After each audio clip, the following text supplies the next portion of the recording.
I want to take a few minutes to show you this really neat old newspaper. It's from 1943.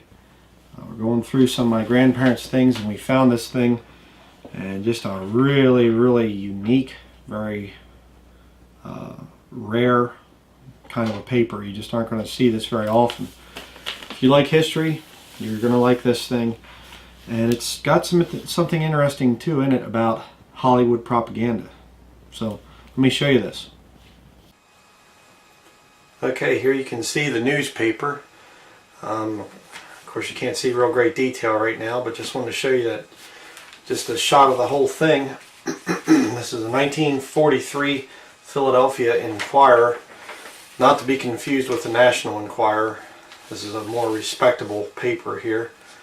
You can see a little bit of the inside. Again, I'll show a little bit more detail as we continue, but look at that map. Isn't that something? For a 1943 newspaper, that's pretty impressive. I mean, you aren't going to see that very often, a full collar printout like that. Pretty neat, but I'll show more detail about that in just a minute or two here. Very interesting article right here. We're going to look at this behind the veneer. I'm going to show you some interesting things in there. Very interesting article. A lot of these old ads and everything. And then this interesting thing here on the back. This young lady up here shot a bear. And then down here is a advertisement for toothpaste, or toothbrushing powder. Not paste, but powder. Doesn't say anything about it being fluoridated. It's kind of interesting. But let me zoom in here. We'll get a better view of this. Something must have happened to Father. And of course you got the toothpaste is great here and everything. Or I'm sorry, I keep saying toothpaste because that's what I'm used to. Tooth powder. But rather interesting there. Let me flip it over here to the front. Get this, some of the details of this thing on video here. See the date there is August 1st of 1943. Philadelphia Inquirer. You can see there the Soviet Union. Down in there, Japan, Pacific Ocean. That goes down to Australia. Pretty interesting. New Zealand there. Solomon Islands. Full color map of Europe appears on pages 4 and 5. And it says here, scope of our offensive against Japan. Now let's look inside this thing. Here you have an article on backyard parties. Some neat old photographs there.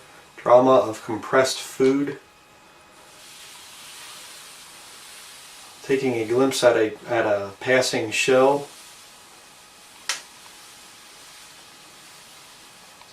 Interesting little photographs there. There you have a thing about Walt Disney getting the breaks. I should try to zoom in a little bit here. You can pause it and read it if you want. Some info there on Walt Disney. Here you have paying his debt to Pop.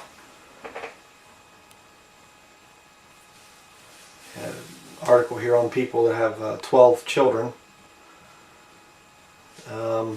Just some interesting things here. Probably some of this isn't really interesting to some people, but late Sir Henry Oakes, whose fabulous career ended in tragedy. I'm not even sure who that is. Cave Point tragedy. You go over there. This picture here. You can see the caption there. A couple more pictures here on this page. I'll show you quick here. Screen star at 5 but homeless. Jackie Jenkins. Again, a lot of these names I'm not very familiar with. So, but interesting.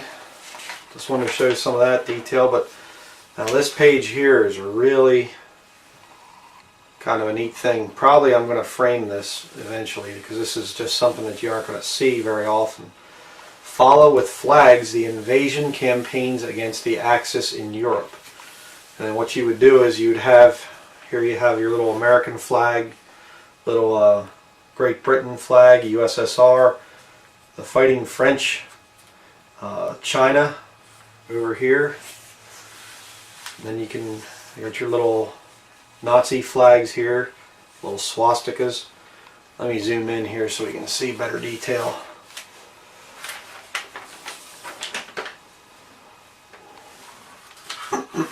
Excuse me.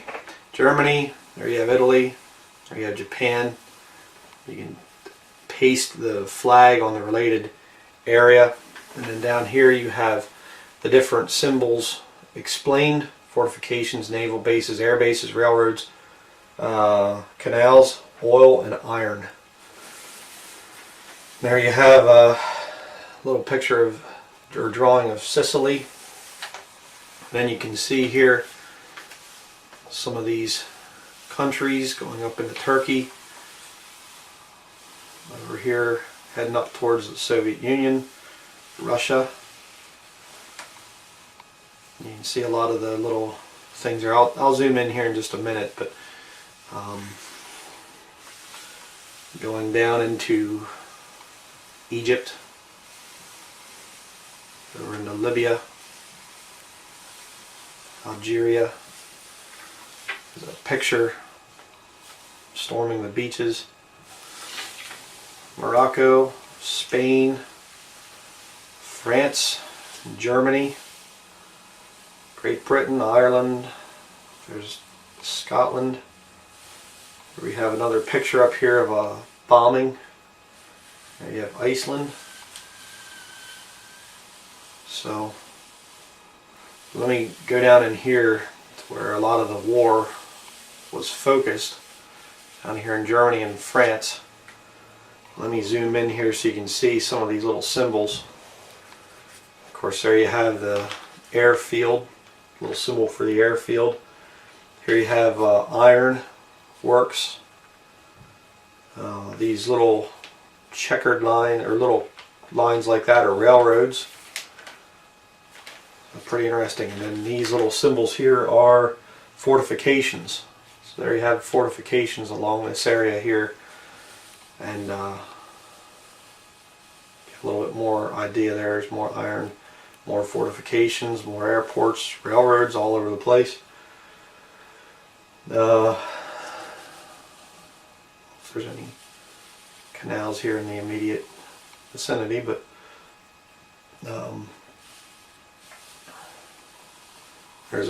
there you have a symbol for a naval base right there. Up here to the UK.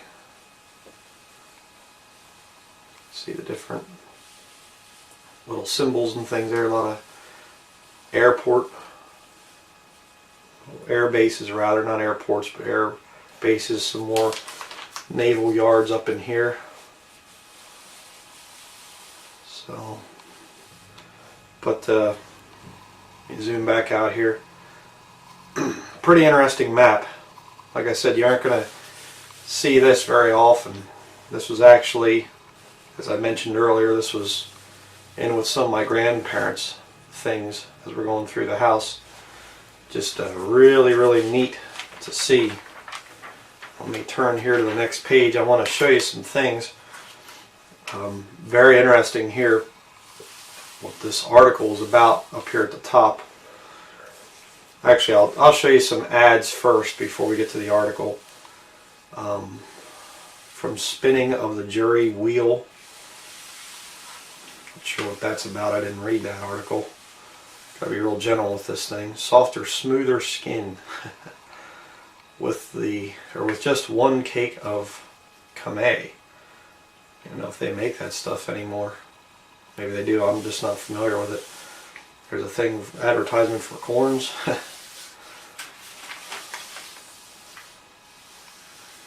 Thing there. What shall I do? I guess it's something for new brides or whatever. on a shoestring, talking about how to make things, how to prepare corn on and off the cob. So interesting. But I want to show you this article here. I'm going to zoom in on this as best I can so you can read it. You can pause the video and read it.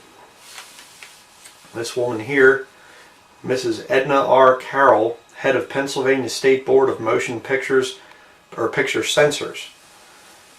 And she goes into the thing here of how that she goes around and watches movies at the theater, and how she has been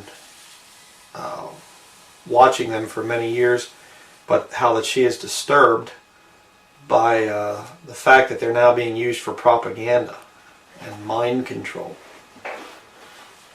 And you can see it goes down here.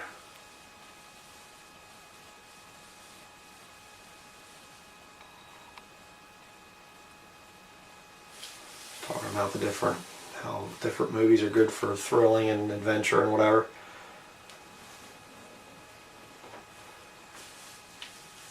It says there, my complaint is the motion picture is ceasing to be a medium of entertainment to become a medium of propaganda. Isn't that interesting?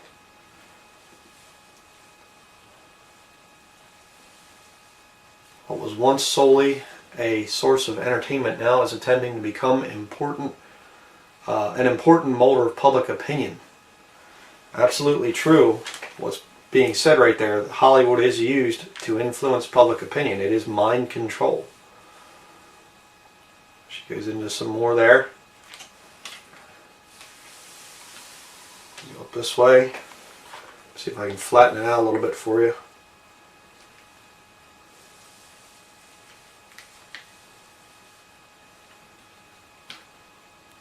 I'm not going to read all this. You can read it, and if you want to.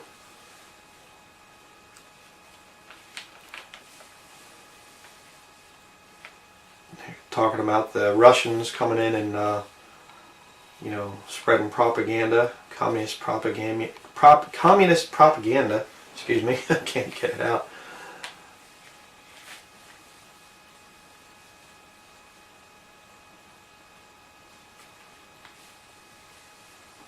It says again, they are essentially propaganda films produced, directed, and distributed by the Soviet government of selected subjects intended to foster our attention on the military, industrial, and educational strength of Russia. Conspicuous in absence is the mention of communism, revolution, religion.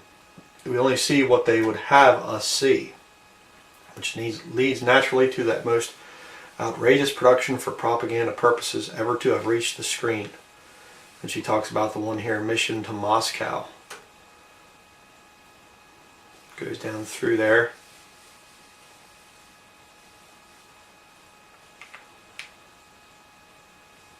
Okay. Now up here we have this picture. It's an artist's rendition. And isn't that interesting how they realized what Hollywood's all about? Satan is using it to control people. Very interesting. Secular newspaper back then. Once solely a source of entertainment, the screen now spreads propaganda. The trend is definite, the danger potent. Here we go, continuing with the article. Let me do it this way. Actually, I'll have to go this way here.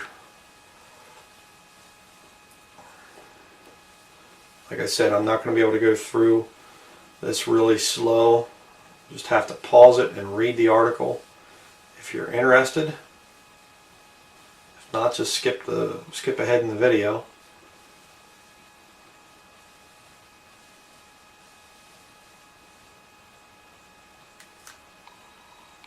Okay, I'll zip up here quick.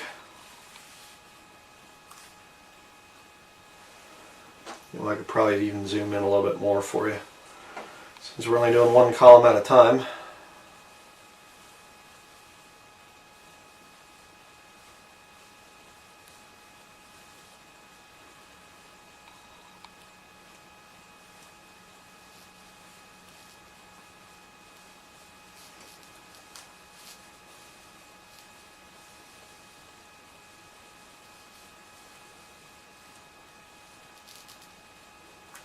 Now look at this here. The danger of concentrated control of theme by the federal government and the propagandizing of the people has been recognized by Congress in the recent cut in appropriation to OWI, presumed to be aimed at the motion picture branch of the Bureau.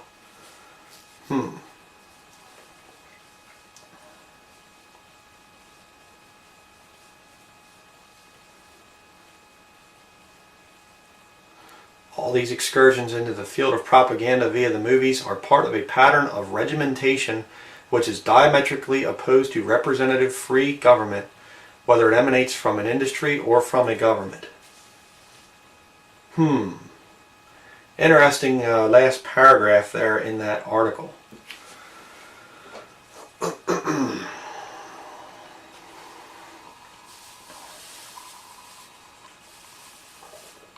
So there you have that. Now I'll show you the last page here in detail.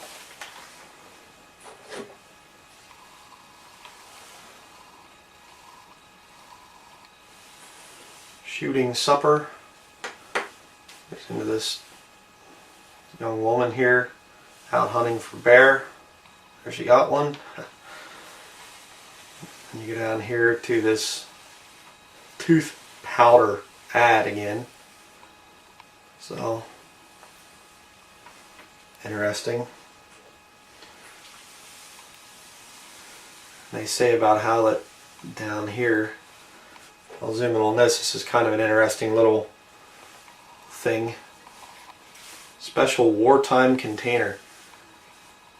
In some parts of the country you may get Colonos tooth powder in a glass container. This is due to wartime shortages of packaging materials, but be assured you get the same quantity and quality as in other containers. So, very interesting. Say it louder. Colonos powder. So, interesting old advertisement there for powder, toothbrush powder, or toothbrushing powder versus paste. Pretty interesting. So there we have the old newspaper. Hope you liked to take a look at that. So there you have it. And by the way, while we're on the subject of Hollywood propaganda, I just want to throw in a little video clip here showing that it still is very much Hollywood is a propaganda arm, and actually the Pentagon has an office of propaganda. And so we're going to conclude with that.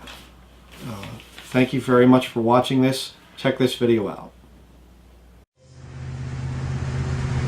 The Pentagon even set up a direct link to Hollywood, opening its own office in this building in downtown Los Angeles.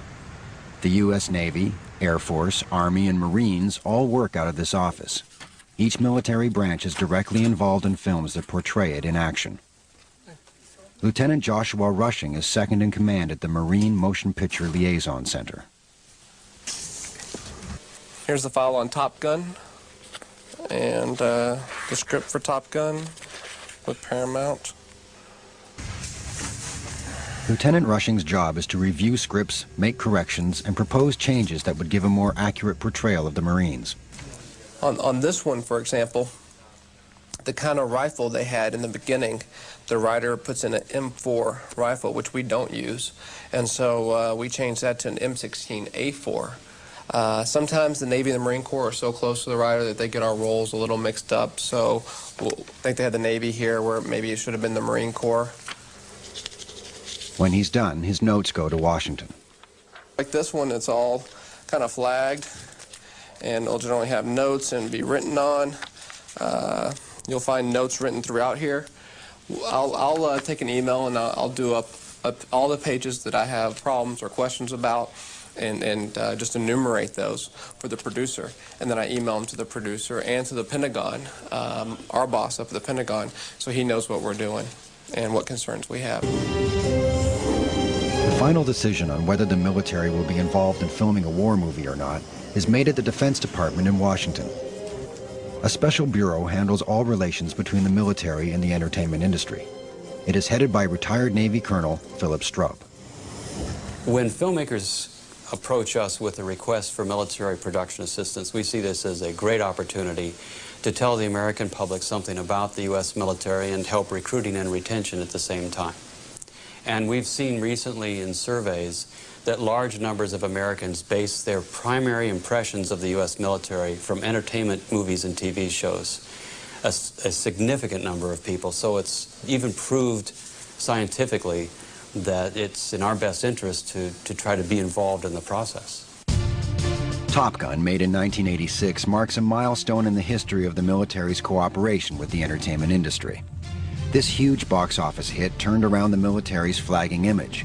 The U.S. Air Force saw a sharp jump in recruiting, and Tom Cruise's glamorous charm certainly had something to do with it.